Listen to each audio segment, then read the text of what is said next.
Now I can't. Oh, here we are. Kim, I think you're next. Would you? Yeah, I wanted to comment with the, we were having the discussion about the News for You, and there was a point brought up about, say bias. And I think that that's always a big issue nowadays because we have our, different viewpoints.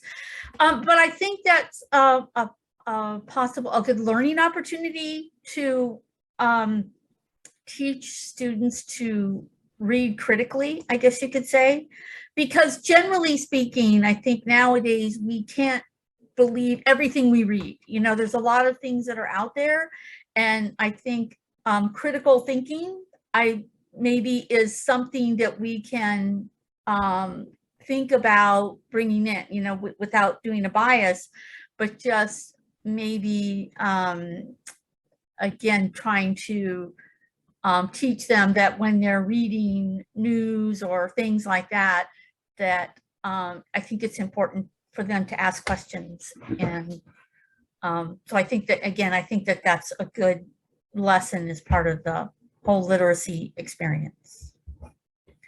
Thank you. David?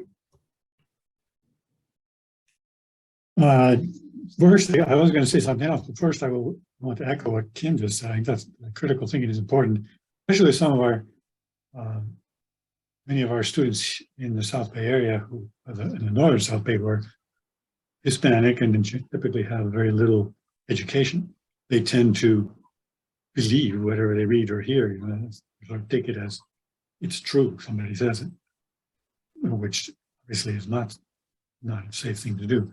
It's good to have them question it. You don't have to say this is wrong or this is right, but just say, what do you think? And they may, well, I think this, and you point out maybe a counter, or you could present two articles that are contradictory, or they're question. One says one thing, one says nothing. But what I was going to mention originally was Voice of America also has lots of different, some news, current news, but also has lots of different articles on all kinds of things. And you can select the level at which you want to, or to read. You have different levels. They also have the articles read. If you want, you can have someone read them to the students. Listen to it. There's a lot of what I call junk on there. It's not junk really, but it's just interesting to some people, but not to others. There's a lot that's interesting. And one section just on words or on sayings, where they write these different articles on words like. Or sayings like what I can't remember right now, but they talk about the history of it and give different examples of the words. Like, and VOA News hell is paved with good intentions or something like that. You talk about that saying. VOA News is .com. I'll put the link here in the chat also. But they also send you emails. So if your student wants to subscribe to the newsletters, they will send them to their inbox every day. Wow. You can also subscribe to via Voice of America on YouTube, and they have a video every week they put out on idioms, which is kind of fun. Some of them are kind of funny. You can teach an entire class just from idioms and do stand-up comedy on the side. Be fun. Kristen, go ahead. Are you muted? I was just curious if the grant has an expiration date.